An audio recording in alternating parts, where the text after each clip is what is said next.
prevention, detection, and management. So let's see. Over to you. Thanks. Good luck. So we'll talk a bit on the global incidence of maternal death first, then we'll proceed. Maternal death globally, according to WHO, is about 260,000 in 2023. Approximately about 700 maternal deaths every day, and approximately 1 in every 2 minutes. But it is significantly lower than that in 2000, where there was an estimated of 443,000 maternal deaths. The maternal mortality ratio in 2023 was 197 per 100,000 live births, and in 2020 it was 328. So we can see there is a rate of reduction of maternal death, but it is lesser compared before. If we see from 2000 to 2023, the maternal mortality rate decreased from 2.2%, but from 2016 to 2023, there was only a 1.6% reduction. The global lifetime risk of maternal mortality for a 15-year-old girl in 2023 was estimated at 1 in 272, approximately half the risk faced by a 15-year-old in 2000, which was 1 in 130. We see that sub-Saharan Africa accounted for approximately 70% of global maternal death, 454 maternal deaths per 100,000 live births. Western Africa has the most maternal mortality rate in the sub-Saharan Africa, which accounts for approximately 690 per 100,000 live births. It was highest in Nigeria with 993, which account for more than 25% of global maternal death, then followed by India, Pakistan, and Republic of Congo. It is lowest in Australia and New Zealand for 3 in 100,000 live births. And in South Africa, in 2023, there was approximately 987 maternal deaths with a mortality ratio of 112 per 100,000 live births. Our target, the global target by 230 to reach a mortality ratio of 70 per 100,000 live births. So we are far from this target. We see that 27% of maternal death is from hemorrhage. 1 in every 7 minutes, there is a maternal death from PPH. Most regions in the world, PPH is the most common direct cause of maternal death, and it is also the most common avoidable death worldwide. Why it is a leading cause of death in the world? Maybe due to increase in cesarean section rate. Are we making the diagnosis on time, or is there any implementation failure? If we see the local statistics in 2023, obstetric hemorrhage is the top 4 in the cause of maternal death with a percentage of 16.5%. The most common was the non-pregnancy related infection with 17.4%. So we can say there is no much difference between the non-pregnancy related infection as compared to the obstetric hemorrhage. If we see in this slide, we can see that 85% of this maternal death from PPH was avoidable, where 69.8% was due to administrative. And due to administrative can be due to lack of skills, which account for 18.5%, overburden services, lack of blood, and lack of transport. Also, 41% is from the health worker related, like problem to initiate early treatment or late detection, and also anemia. What's new? Why is it difficult to have a talk on PPH, and why it's difficult to have the good statistics on PPH? One cause is because it is difficult to have a definition, a good definition. Different bodies have different definition. For example, for WHO, the PPH is a blood loss for more equal to 500 mils within the 24 hours after birth. Severe PPH is more than 1 liter within the same time frame. The American College of Obstetrics and Gynecologists, blood loss more or equal to 1 liter, or blood loss accompanied by signs and symptoms of hypovolemia within 24 hours after birth. For the Royal College of Obstetrics and Gynecologists, it's subdivided into minor PPH and major PPH. Minor PPH between 500 to 1,000 mils. Major PPH is more than 1,000 mils. And major PPH is further divided into moderate and severe. And moderate major PPH is between 1 liter to 2 liters, and severe major is above 2 liters. Definition of PPH during and after seizure, according to WHO.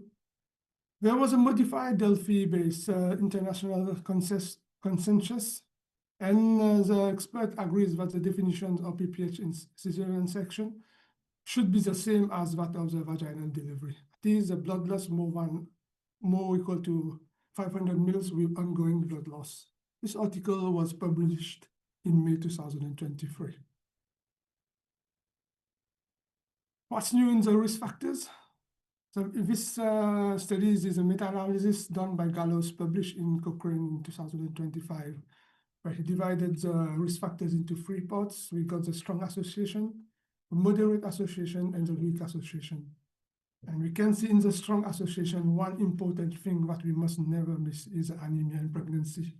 So it is important to treat anemia in our antenatal clinic, which we can prevent PPH. Mainly, severe anemia is the most common, is the one who will cause PPH. Other causes of strong association is a previous postpartum hemorrhage, cesarean section, multiple pregnancy, macrosomia. And for the moderate risk is the BMI above 30, and the lower risk BMI 25 up to 29.9. We got induction of labor or assisted deliveries fall into the categories of the weak association. There was a meta-analysis done by Mossud, published in Obstetrics and Gynecologists in 2021 on anemia and PPH. Found that severe prenatal anemia increased the risk of PPH, but there was no statistical association with mild and moderate anemia. What's new on the prevention? So we'll talk first on oxytocin. We all know that oxytocin is the first line of drugs for the prevention of PPH. Oxytocin injection is most stable at a pH of 3 to 5, but we see that oxytocin degradation accelerates with temperature and pH. It should be stored in the refrigerator. Many studies showed that due to long transport time, there is a decrease in efficacy of the oxytocin, even if we store it later on the fridge. In the National Maternity Guidelines, the latest one, we see that the oxytocin, we give a 10 international unit IMI of the delivery, followed by a control contraction. Study done by Widmer and al. In 2018 showed that PPH, when we start oxytocin, decreases, the risk decreases by 15% and severe PPH by 1.5%. For patients at a higher risk of PPH, we consider oxytocin ergometrin infusion. Oxytocin at cesarean section. There was an article published by Farina and focused by the NCC EMD in 2015. It discussed about the oxytocin at cesarean section. It was always a debate between the anesthetics and the obstetricians due to hypotension. Prophylactic administration of oxytocin of 2.5 international units is given over 1 minute. Alternatives, IMI of oxytocin 10 units can be given 4 hourly, or symptometrin 5 international units or 0.5 microgram 8 hourly. And here we also discuss the stepwise approach. If bleeding persists after the oxytocin of 2.5 international units given, we can add the 7.5 international units in the remaining fluids that is running, followed by the oxytocin diffusion of 20 units at a rate of 125 mils per hour. If uterine atony persists after 3 minutes, we can repeat the bolus 2.5 international unit, then followed by the infusion. If active bleeding continues, ergometrin of 0.2 IV repeated up to 0.6 can be given, or syntropyrin, or even we can consider misoprostol 400 or up to 600 rectally or sublingually. There was also a discussion on the use of urotonics during cesarean section. This study was published in 2019 involving anesthetics and 1 gynecologist worldwide. It was reviewed by Professor Hessens, Carvalho, and Lucas. You can say Lucas and Carvalho are from our local authors. We discussed about the oxytocin, where we divided it into low-risk elective cesarean section and intrapartum cesarean section. In low-risk elective cesarean section, we propose a bolus dose of oxytocin of 1 unit followed by 2.5 up to 7.5 international units per hour. In cases of intrapartum cesarean section, we give a bolus of 3 international units followed by 7.5 to 15 international per hour. If required after 2 minutes, we can administer the 3 international unit bolus, for it is mainly for the low-risk elective cesarean section. Also, in the prevention, we got the inhaled oxytocin. It's the use of dry powder inhalers. And we found that the dry powder inhalers has a dose equivalent to 10 international units IMI. The advantage of the inhaled oxytocin, it is heat stable. It is even stable at a temperature of 50 degrees. Equivalent safety and efficacy to injectable form of oxytocin, simple to use, and it is affordable, but it is not available in our public sector here. Next, drugs for prevention is carbetocin. Carbetocin is a long-acting synthetic analog of the oxytocin with a half-life 4 to 10 times longer than oxytocin. Less hypotension is found to be with carbetocin as compared to oxytocin. And carbetocin advantage also, it can be stored at room temperature as it is heat stable. If we show this graph compares carbetocin with oxytocin at extreme temperature at 60 degrees. The blue one on the top is a carbetocin vials, and the one who is degrading is oxytocin ampule. So we can see that with time, if we store the oxytocin at a higher temperature, the efficacy is decreased as compared to carbetocin. Carbetocin, if we talk about carbetocin, we must know about the Champions trials. And the Champions trials is the carbetocin hemorrhage prevention trials. They found that there is a non-inferiority of heat-stable carbetocin as compared to oxytocin for the prevention of PPH. Advantage, I can say there is no cold chain required, but the disadvantage is the cost. The cost of carbetocin is approximately 342 Rand, but the cost for one dose of 10 units in oxytocin for prevention is about 6 to 10 Rand. But we see in Kenya, the price of carbetocin is same as oxytocin. So I think it is a problem about the company. Next, we'll talk about tranexamic acid. It is an antifibrinolytic medication. It has no effect on the neonates. And antifibrinolytic medication is useful because fibrinogen degradation are more common in the early stage of major postpartum and traumatic bleeding. Talk on the prophylactic use of tranexamic acid. In 2025 meta-analysis, we compared the use of oxytocin plus prophylactic tranexamic acid versus the placebo shortly after vaginal birth. Approximately 19,000 participants was involved. And the result, both groups had a similar rate of PPH, both for major and minor. Blood transfusion, surgical intervention to control the hemorrhage, and even severe maternal mortality and morbidity. So from this, we found that transaminic acid is not given routinely as a prophylaxis for the treatment of PPH.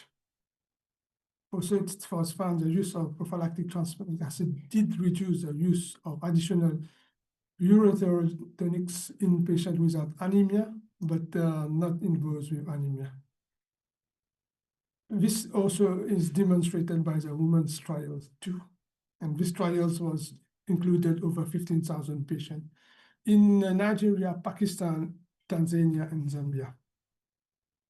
Talk a bit on the early detection. For the quantification of blood loss, the use of the systematic use of volumetric containers, weighing scales, or computerized image recognition to quantify blood loss. Quantify blood loss includes a volumetry. Volumetry is a collection of blood in graduated measurements containers, such as V-drapes with calibrated pockets and calibrated suction canisters. Other method is a gravitimetry. It is a total weight of bloody materials. We weigh the bloody materials and we subtract it from the weight of the same dry material. This will give us the blood loss.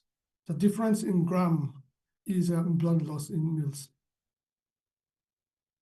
Also have the colorimetry with artificial intelligence. It is a computerized method with a photograph of used surgical gauzes and canisters taken by the phone and then filter out the effect of non-blood component. The hemoglobin mass present in the gauze or canisters is then subtracted from the pre-operative hemoglobin level. Other method is visual aids, as we can see in this diagram. Like the pads, if it is soaked like this, it's so about 100 mils, fully soaked about 300 mils. A food kidney dish is about 500 mils. And if, like you can see, if it is a well-soaked bed sheet, it's about 1 liter blood loss. There was a study done by Sahar in 2017 that compared the accuracy of visual gravimetry and the colorimetry method to estimate blood loss during cesarean section, and they found that the colorimetry was the most accurate method. There is also a new system that was designed. It's a Triton system. It was developed by Go Surgical. It is a mobile application.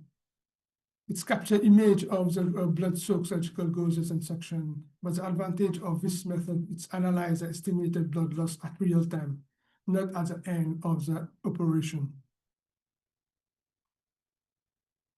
For the early detection, also we need to talk about the emotive. It is a randomized trial involving about 210,000 patients for PPH in Kenya, Nigeria, South Africa, and Tanzania. The components include the early detection, the use of V-drapes and maternal trays, and a bundle of first-line treatments, including uterine massage, uterotonics, medication, transaminic acid, IV fluids, and examination. The trial had a baseline observational phase of approximately 110,000 patients, and then it was followed by an implementation phase. In the implementation phase, the intervention resulted in a reduction of 60% in the primary composite blood loss, and the primary blood component was a blood loss more equal to 1 liter, laparotomy or death. Maternal death from bleeding decreases from 4.3 to 1.6% if we use the emotive. 17 maternal death followed by 17 maternal death following approximately 50,000 vaginal births was seen in the interventional groups versus that in the controlled groups was about 28 in the 50,000 groups. And the maternal mortality rate decreases from 56 to 34.9%. There was also a 29% reduction in the use of blood transfusion for bleeding in the interventional sites. For the early detection, assessment of blood loss after every vaginal birth, we can use V-drapes and also the maternal well tray. Then we perform the 15 minutes post-delivery observation for 1 hour, as specified in the South African maternity case record. So picture showing the V-drapes, which is locally available here. And so this one is not, it is a disposable one, so we can't use it again. That's one of the disadvantages as compared to the maternal well tray. Here's a picture of the maternal well tray. This maternal well tray, the blue one, is available in our local setting in KZN. It is manufactured in South Africa as a Moya company. What did use in KZN? You can see we got 2 components, and each chamber is about approximately 500 mils. And the advantage, we can use it again. A brief diagram to show how do we use it. First step, we remove the maternal well tray from the delivery pack. After the baby is delivered, place the device with a ramp under the buttocks, as we can see in the diagram. Sorry for this.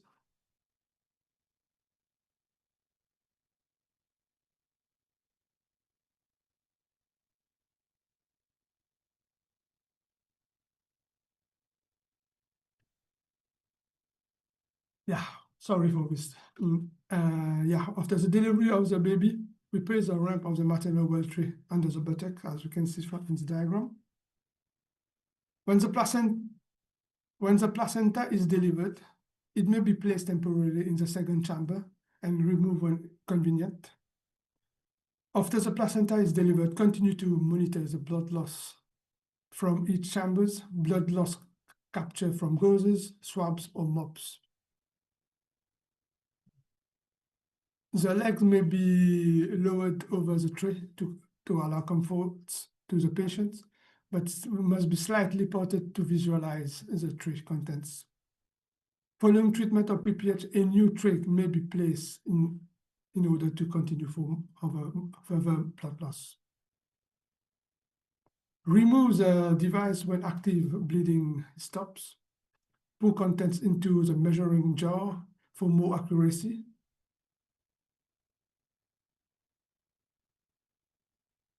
I will talk on early detections at cesarean section. This slide shows it is a guideline that is proposed by our local here in KZN. We talk briefly about this. So stepwise, the first step is we place a 2-liter calibrated suction bottle at the start of the cesarean section. It is empty at the start of this operation.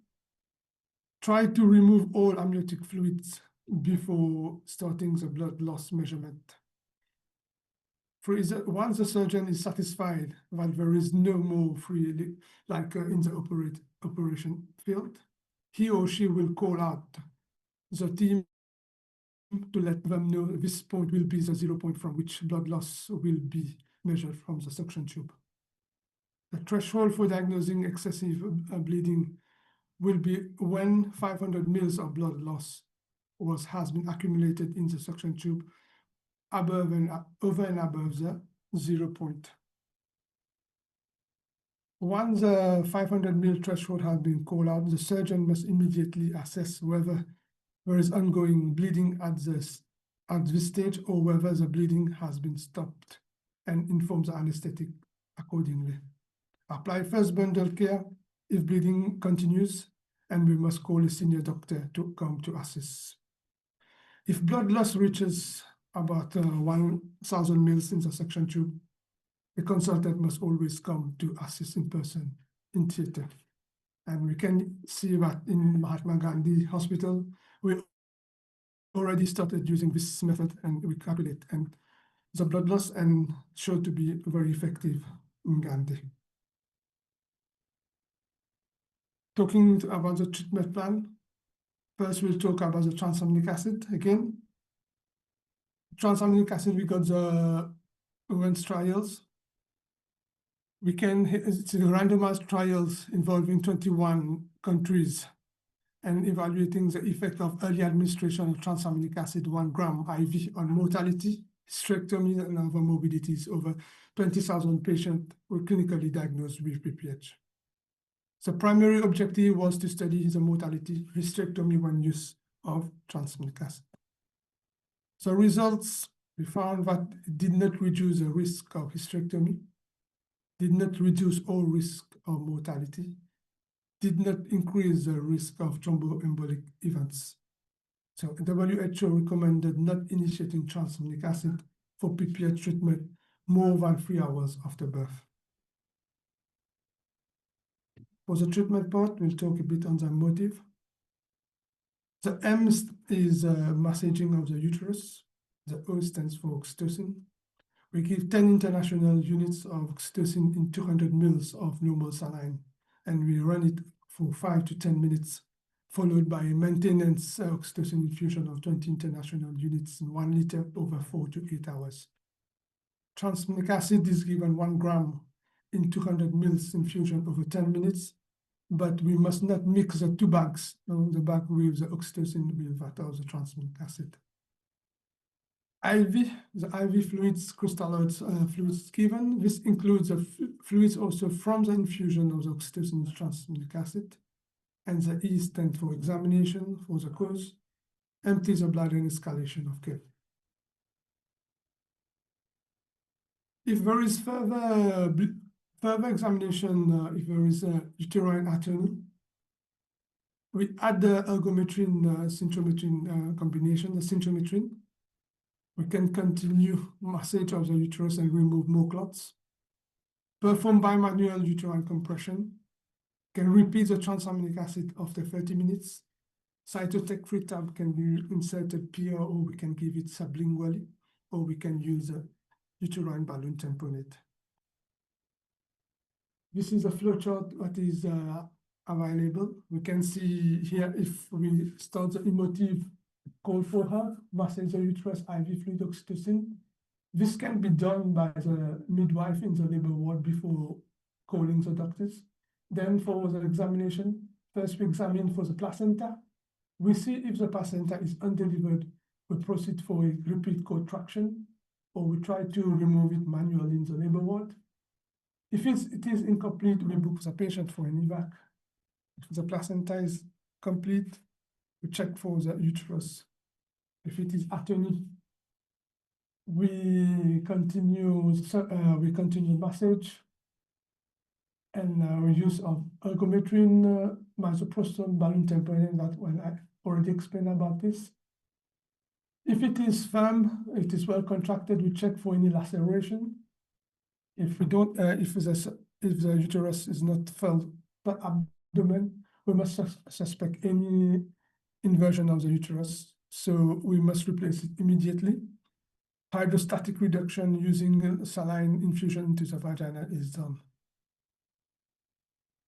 If ongoing bleeding continues, the patient must be taken into theater. Explore for any retained products or deep laceration. Balloon tamponade can be done there. Laparotomy. Another method is aortic compression, uterine braces, uterine artery ligation, and hysterectomy. In refractory cases, we will talk on the non-pneumatic anti-shock garment.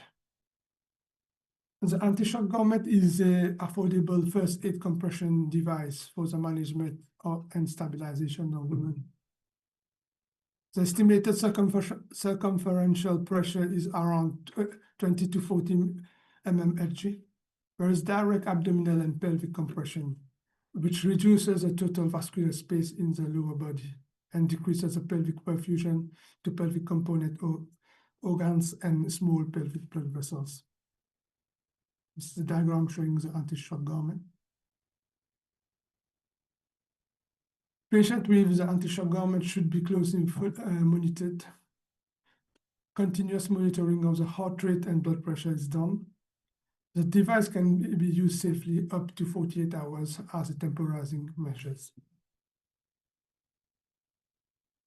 There was a cluster randomized trial done by Miller, and we found that regardless to the site, level of health facilities, country, urban, or rural, severe mortality and morbidity was reduced up to 50% when use of the government.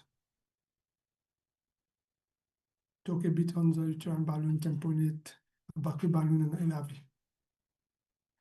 Compression of the proximal endometrial and myometrial blood flow appears to reduce the blood flow and facilitate clotting in case of balloon tamponade. The efficacy of balloon tamponade in controlling bleeding is unclear. The disadvantage of this, but it is rare, we can have cervical trauma or uterine perforation resulting from balloon placement. Meta-analysis published by Sebastian Suarez in American Journal of Obstetrics and Gynecology, including 91 studies, showed the success rate of balloon tamponade over 85.9%. The highest success rate corresponded to uterine atony and placenta previa. The success was more for NVD as compared to cesarean section. Next, we will talk about the suction tube uterine tamponade. Here's a diagram of the suction tube uterine tamponade used. There was an article published by WHO. It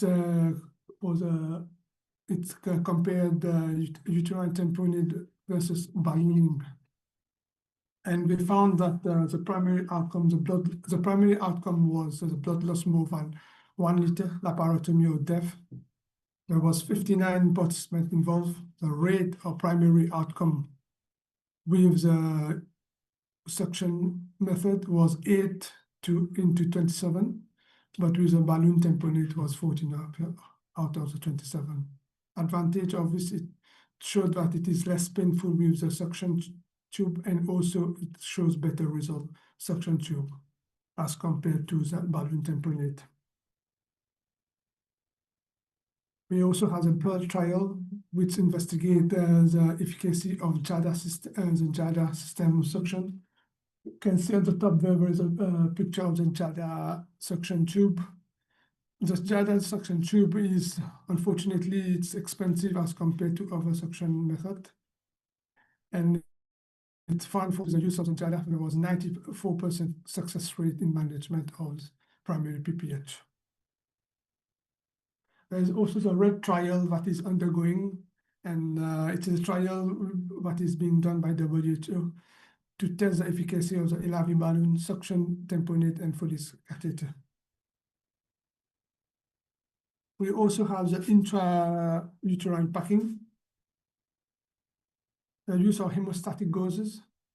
It is kaolin-laden gauze activates the body-own coagulation cascade, and chitin-laden gauze form a gel to which blood cells adhere outside the clotting cascade. Observational study done by Rick and Saleh showed that uterine packing versus Foley's catheter for the treatment of PPH after failed medical treatment. The result is the use of uterine packing resulted in the stopping of active bleeding in 93.3% of cases, as compared only with the Foley's catheter was 68.1%. There is also the compressive sponges.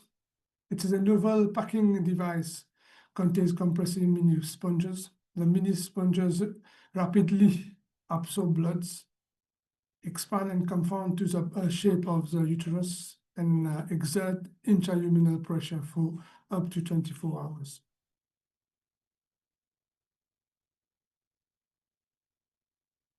We have also the balloon occlusion of the aorta. It is a placement of an aortic balloon catheter below the renal arteries to control or to reduce catastrophic obstetric hemorrhage.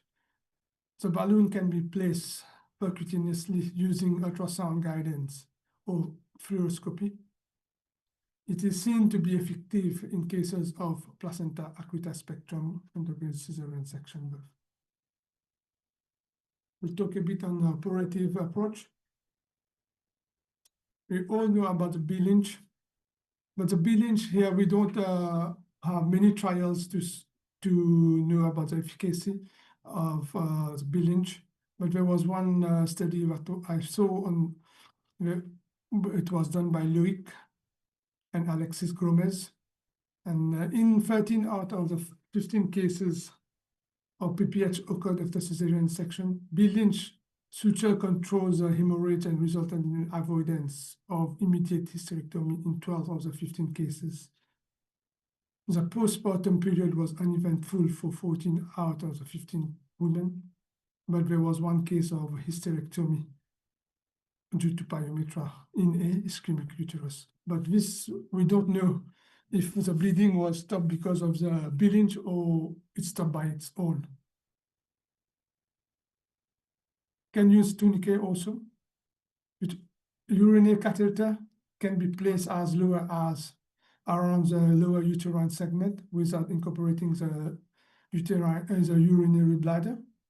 And it is used to stop the hemorrhage, and we can proceed with the ongoing suturing also. And this method is also used to transport patient to a higher level of care also. The uterine artery ligation. There was a study done by O'Leary to study the uterine artery ligation in PPH involving 270 patients. Showed that the success rate here was about 97% to control PPH when we tie the uterine artery. We got also the Abrabo devascularization. It is a stepwise uterine devascularization. And he studied it for 103 patients to control intractable postpartum hemorrhage not responding to classical management. This technique involved 5 steps. First steps was a unilateral uterine vessel ligature, followed by bilateral uterine vessel ligature, lower uterine vessel ligature, and then we proceed for the unilateral ovarian vessel ligature and bilateral ovarian vessel ligature. The procedure was effective in all cases, and hysterectomy was not needed in any cases. No complications occurred, and the survival rate was 100% among the patients followed up normal menstrual and pregnancy occurred later. You can see a picture here where we proceed first with the higher uterine artery ligation, followed by the lower uterine artery ligation. Here and also where we tie the ovarian artery at the infundibulopelvic ligament. Thank you very much.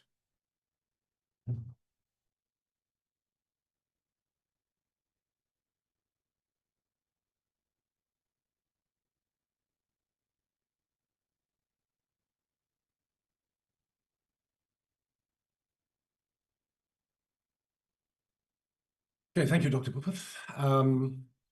As we said, we weren't giving a full lecture on PPH. We were just trying to highlight some new issues. So I just want to summarize some of those. Firstly, with regard to the issue of hemorrhage and how important it is, I think we saw some stats that it's basically the most common cause of maternal death worldwide. I think what wasn't quite emphasized, and especially for South Africa. So if you look at the stats for South Africa 2023, it's actually number 4 in terms of the causes of maternal death. But the top 4 are almost all the same in terms of percentage. There's very little difference between them. So it's in the top 4. But what I need to emphasize is that if we look at which deaths were avoidable, then the hemorrhage deaths are by far the most in terms of avoidable deaths. So hemorrhage is really the area that we need to focus on if we want to bring maternal death down, because they have the most numbers of avoidable deaths or clearly avoidable deaths. So if we do things right, according to protocols, then we should be able to reduce maternal deaths most easily by focusing on obstetric hemorrhage. So I think that's why it's so important. In terms of definition, I think there's always been this definition that PPH is 500 mils of bleeding. But there's been this debate about cesarean section. Should a lot of people will say, no, it's 500 mils at vaginal delivery, it's 1,000 mils at Caesar. It looks like the consensus now amongst world experts at the WHO, etc., is that we shouldn't differentiate between Caesar and vaginal delivery in terms of the amount of bleeding that will define a PPH, because the patient still lost the blood. So it looks like 500 mils is the definition for PPH after vaginal delivery, and at Caesar, it's also 500 mils, and action needs to be taken if it's ongoing bleeding beyond 500 mils. In terms of risk factors, I think what I want to point out here is that the issue of anemia. So I think we've always known that anemia is a risk factor for death when you have PPH. Because if you start with a low HB and you lose blood, you're more likely to die quickly than if you had a higher HB in the first place. So obviously, anemia is a risk factor for death from PPH. But what is coming out very clearly now is that anemia is one of the strongest risk factors for actually having a PPH. And it's not exactly clear why that should be.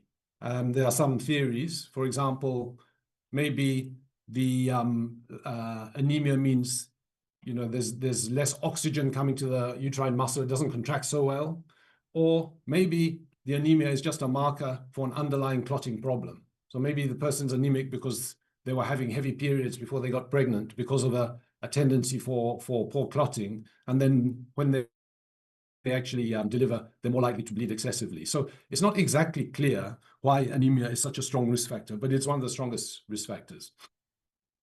What is also not clear is if a person is anemic and then you treat the anemia, so they're no longer anemic by the time they deliver, whether that, to what extent that reduces the risk of them having a PPH. Obviously, it reduces the risk of them dying, but whether it solves the problem of then having a higher risk of PPH, that one is not quite clear. Nonetheless, it just emphasizes the need for us to pay attention to HB from the booking visit and to respond to it appropriately and to correct any anemia so that the risk of death is less at the time of delivery. In terms of prevention, so I think just to summarize what is advised by the WHO, I think the standard of care for prevention, active management of the third stage of labor, is still 10 units of intramuscular oxytocin. And that remains. But for the WHO, they will also say that carbetocin is also an appropriate drug to use, and especially where there are concerns about the ability to keep oxytocin cold. So there are many places of the world where there's no fridges. And the remote areas of the world, for them to get drugs, it's often a matter of literally months for the delivery of the drug to get there, traveling in containers on boats and those kind of things. And, you know, they can be at high temperatures for weeks on end. And there's clear evidence that a lot of the oxytocin used around the world doesn't really work well. So in those type of situation, carbetocin would be much better because it's heat stable. And therefore, it is recommended. And the company which makes the carbetocin has made it available at cheap price in poorly resourced countries, lower middle income countries. So in a country like Kenya, it's now the same price as oxytocin. So they can use carbetocin without a problem. The reason why we don't use it in state is because the company has refused to lower the price for South Africa, because South Africa is regarded as an upper middle income country. So that's our problem at the moment. It is still very expensive, but and we have oxytocin, and we do have fridges. There were some problems during load shedding times where some hospitals didn't have fridges that were in the labor ward that were sort of exempt from the load shedding. Yeah, so the other problem around the world is that often people don't have, material for injection. They don't have needles and syringes. So in that case, oxytocin or carbetocin are both useless, and they do recommend misoprostol as a good alternative for prophylaxis, active management of third stage of labor. But when compared to oxytocin, it's inferior in terms of prophylaxis. So that's really where we are. Then there's the issue of, should we have oxytocin plus ergometry, like scintimetry, or should we have oxytocin plus misoprostol? And there is some evidence that might reduce at least minor PPH more than just using oxytocin. But it's not recommended as routine because there isn't clear evidence that it's going to reduce deaths and more severe PPH. And there is clear evidence of higher risk of adverse events related to the addition of a second drug. So that is the situation with prophylaxis in general. But now we've got the issue of prophylaxis at Caesar. So most of the trial evidence on prophylaxis is for vaginal delivery. There's actually very little evidence from randomized controlled trials specifically for Caesar. So then you get all kinds of recommendations, which are not really evidence-based. And one set of anesthetists will recommend this, and in another country, they'll recommend something completely different. And it's a bit of a problem area. We seem to have got into a standard in our province or our country of giving a small bolus of IV oxytocin followed by an infusion of oxytocin, which is okay, but it has the problem that oxytocin IV has got a very short half-life. And if the infusion stops for whatever reason, then the effect will quickly wear off. And we can often see that when the patient gets transferred to the ward. So if there's a concern that that will be the case, then there's no reason why we shouldn't give intramuscular oxytocin as we would normally after vaginal delivery. The other point about prevention, which was, I think, mentioned, was tranexamic acid. I think that's, people are looking at tranexamic acid. Is this the big solution? Unfortunately, for prevention, the evidence so far does not support the use of tranexamic acid for prophylaxis, either after vaginal delivery or at cesarean section. So that can't be recommended. The latest study was the Woman 2 trial, big trial, which was for vaginal delivery. And furthermore, they did that trial on women at high risk of PPH. And they automatically, as well as giving oxytocin, they gave tranexamic acid after delivery, and it showed no benefit. So tranexamic acid should not be given as prophylaxis. In terms of detection of PPH, well, I think that's where we have a big change now. I think it's clear guideline, both internationally from WHO and nationally, Saving Mothers, that there should be objective management of blood loss at delivery. And that makes a huge difference to improving outcomes from PPH. I think, Dr. Brookfield, you didn't quite present the data as clearly as it should have been. So I just wanted to do that. So I just move your thoughts a little bit.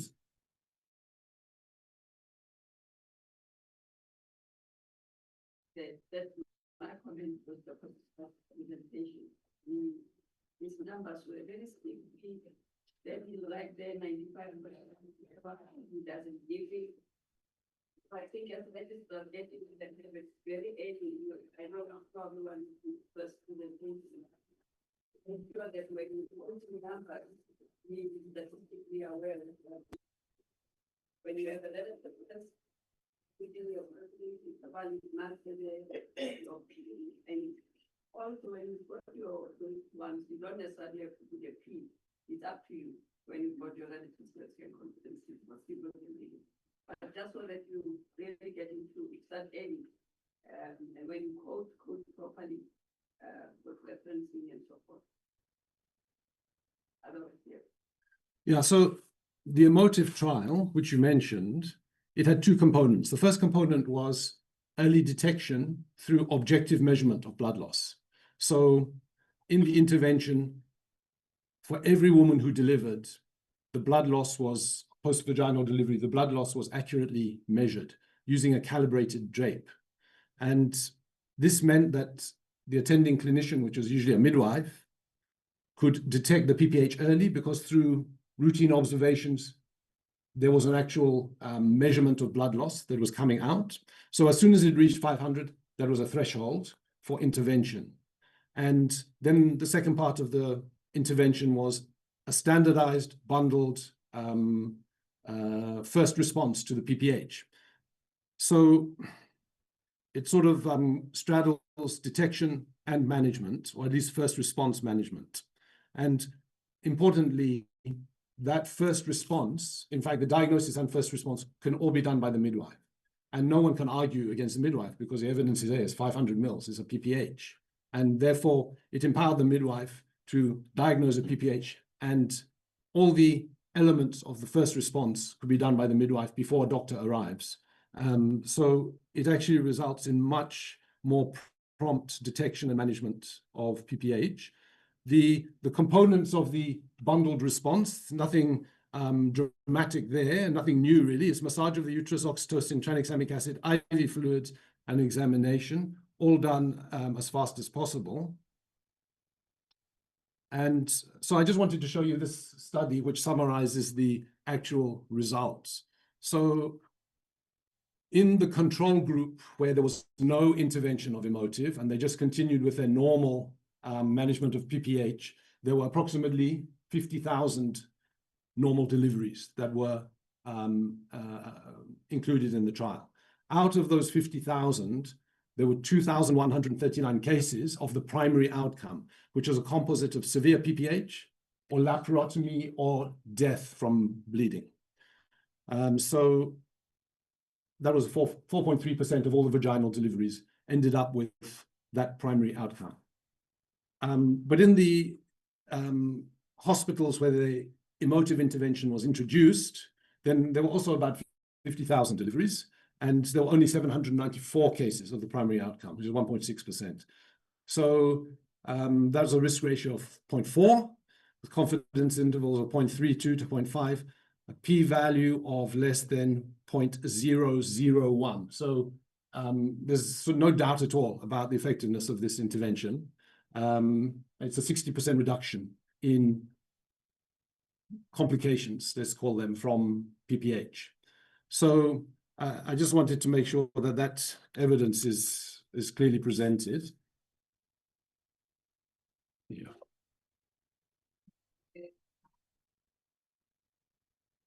And so that is now the standard of care. WHO have already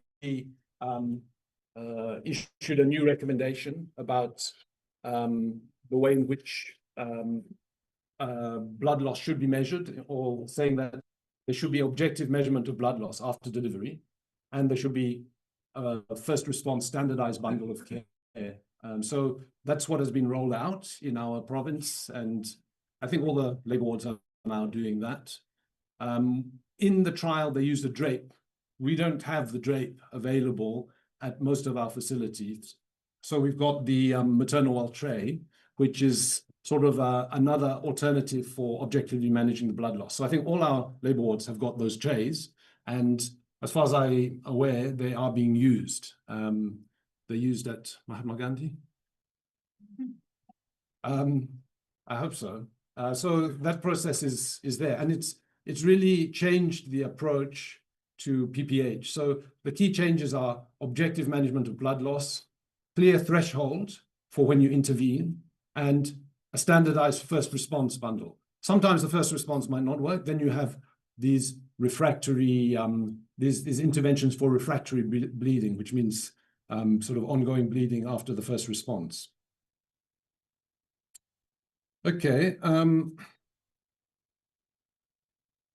So in order to do that, you have to have equipment to measure the blood loss. So the drape is actually available, not the same drape as was used in the trial, but there is a South African manufactured drape.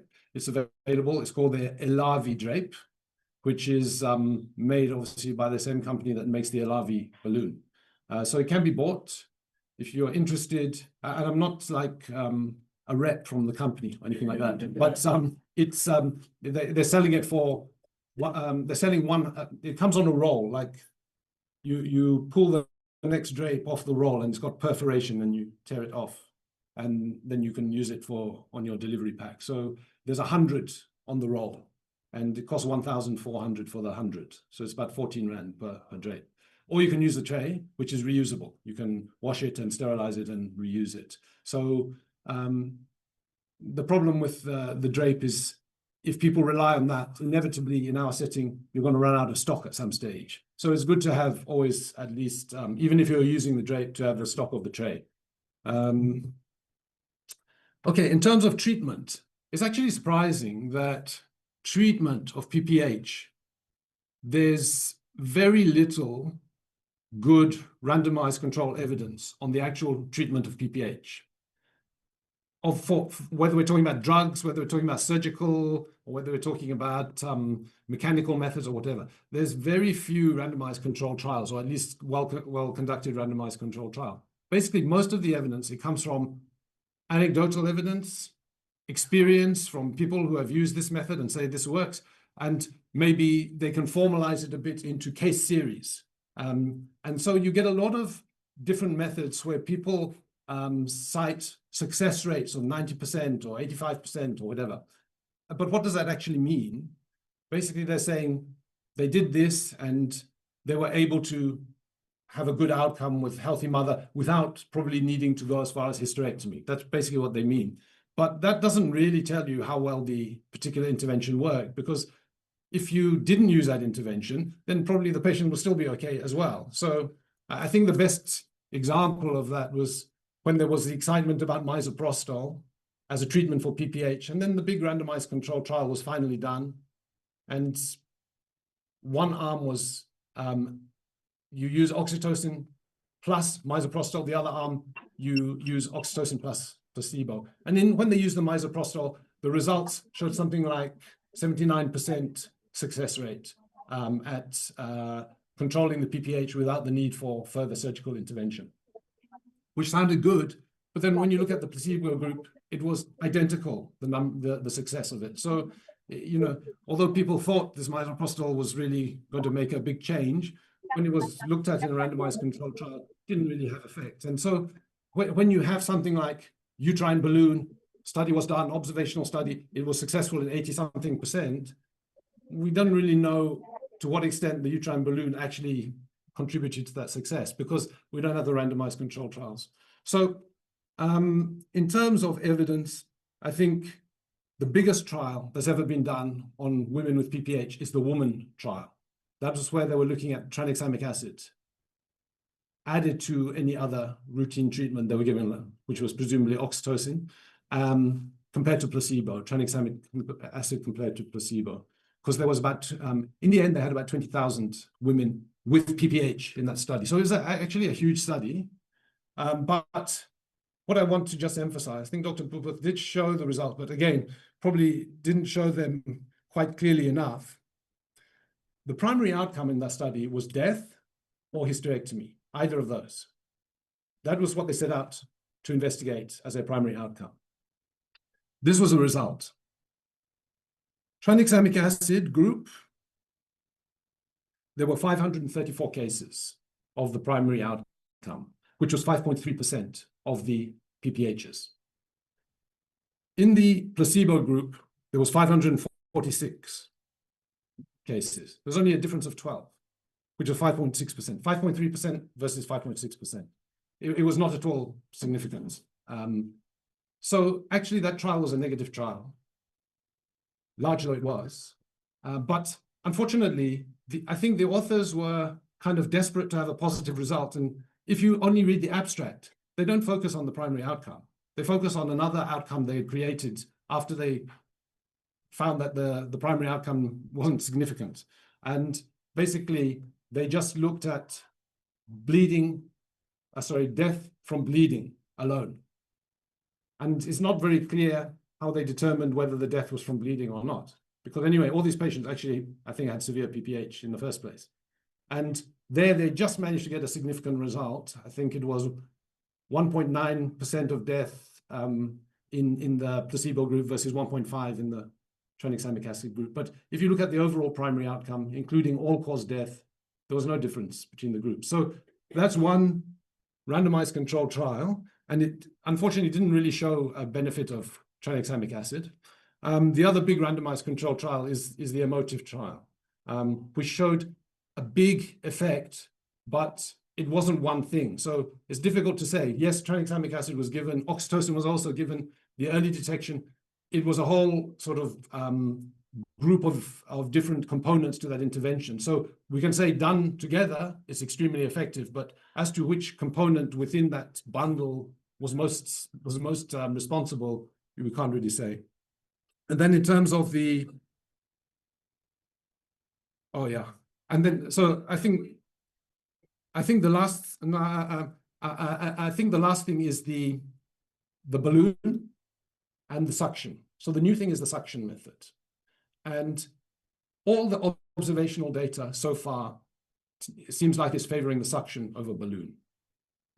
It's preferred by the women, less pain, it's easier to insert, and the results seem to be better.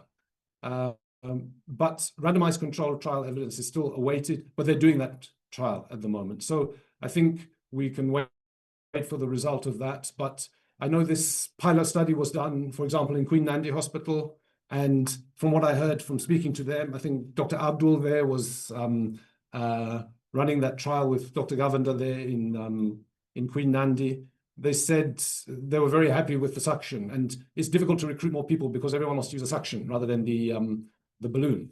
So I think that's something to look out for. It's going to be something new. So let me stop there and let's take a question. Sorry, I forgot there was another meeting. Yeah. Yeah. So sorry, just a question. I thought majority of obstetric deaths from hemorrhage as a result of cesarean section, not from NPDs. Am I correct in that? Because when I look at the table, that obviously from one of the triennials, you look at the deaths from obstetric hemorrhage.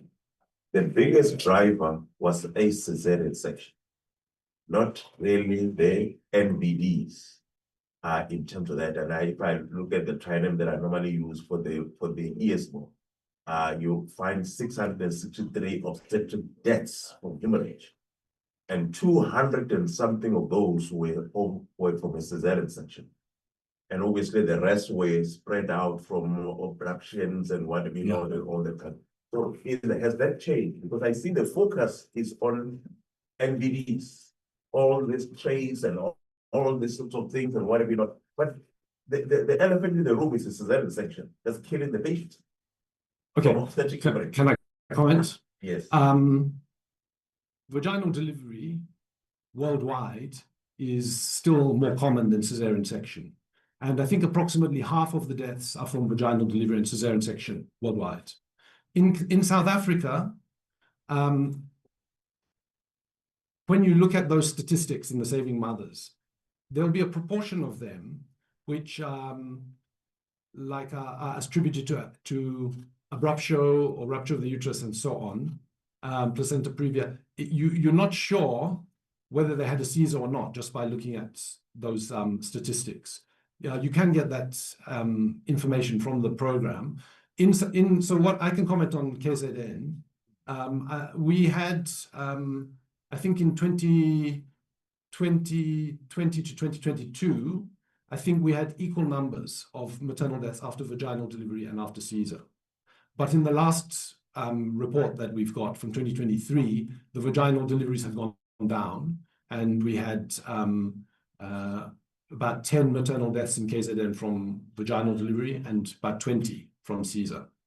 So we seem to have made progress with the vaginal deliveries. but now Caesar is an important focus.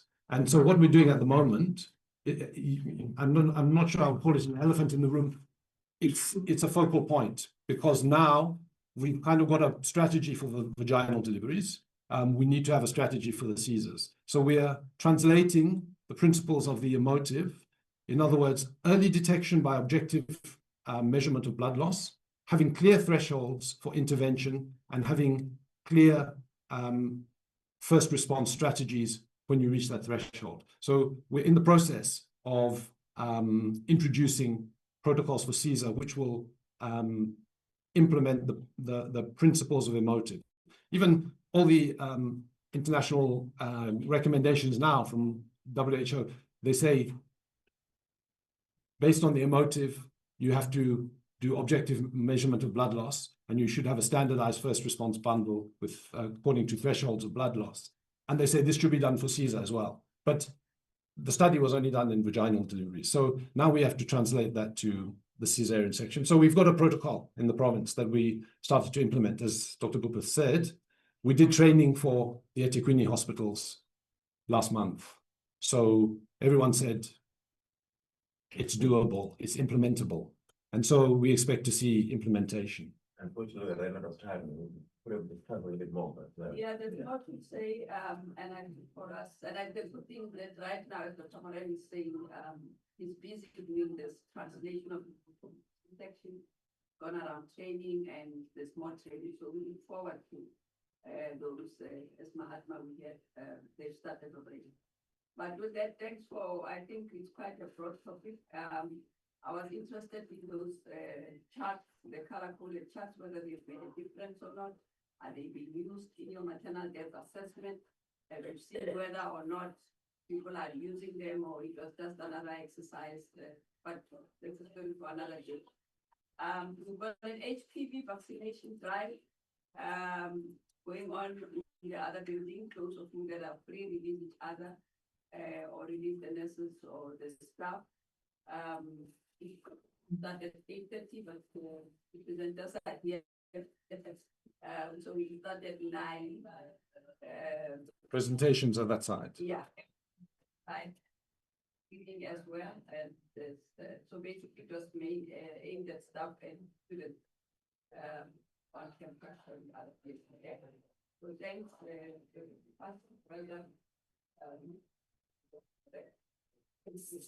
Thank you. Thanks. Okay.